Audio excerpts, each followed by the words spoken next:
Aroma busuk istana bersihkan Nasdem dari kekuasaan. Lakon Jokowi masih kuat berkuasa hingga alasan mengapa harus Anies Agus alias AHY. Bau busuk istana dalam menyingkirkan partai Nasdem dari kekuasaan makin tercium saja ya. Bau busuk itu menguat lantaran Anies Baswedan semakin menjadi dengan motor partai Nasdem. Hal itulah yang kemungkinan besar tidak disukai Presiden Jokowi bersama koleganya.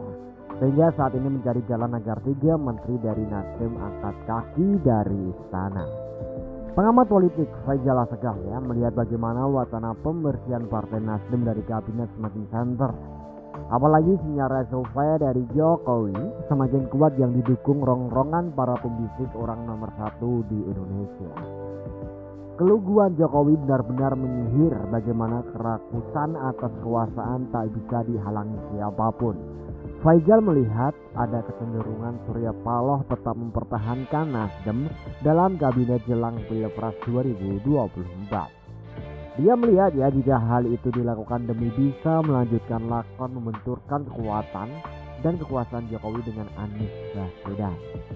Dalam hal ini ya Faisal menilai jika lakon yang diperankan Jokowi terbukti sukses, terutama dalam menyulitkan langkah dari Ganjar Pranowo yang jadi saingan berat Anies Baswedan. Nasdem bertempur di lingkaran kekuasaan dengan mempertahankan 3 menterinya, kata dia. Selain itu ya dalam kacamatanya, Nasdem terus merangkul PKS dan Demokrat yang kemungkinan besar sudah setuju dengan maunya Agus Harimurti Yudhoyono alias AHY untuk mendampingi Anies Baswedan. Faisal yang melihat jika AHY sudah masuk ring 1 dalam peta kekuatan PKS dan Demokrat yang di masa lalu dikenal sangat intim. Mengapa Anies Agus? Kedua sosok sudah disepakati PKS, Nasdem dan Demokrat. Sejauh ini ya tidak ada perubahan, peran JK dan SBY sudah deal dan final terakhir. Bukan itu saja ya, partai lain di luar 3 kekuatan besar, ada partai umat yang juga terlihat sangat setuju dengan pertaruhan Anies Baswedan dengan AHY. Untuk menetapkan perkawinan 2 anak bangsa ini ya, giliran SBY dan Yusuf Kala untuk melobi. Sementara Ganjar yang dijegal, Prabowo Subianto dan Puan Maharani beda lagi ya. Mereka berdua dilematis, yang diuntungkan adalah Anies dan Agus Harimurti Yudhoyono.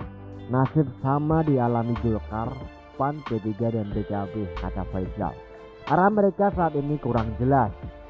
Sementara ya Prabowo dan Puan gamang ya, deal politik nasi goreng terlanjur hangus sebelum disajikan. Kalaupun dipaksakan berpasangan, istana terlanjur pro Ganjar ini. Hal itu bikin kubu Gerindra dan PDIP kucing-kucingan ya. Tak beda dengan Golkar, PAN, P3 dan PKB yang kian hilang jalan. Makin seru menggasnya seperti itu. Oke, terima kasih banyak dan sampai jumpa.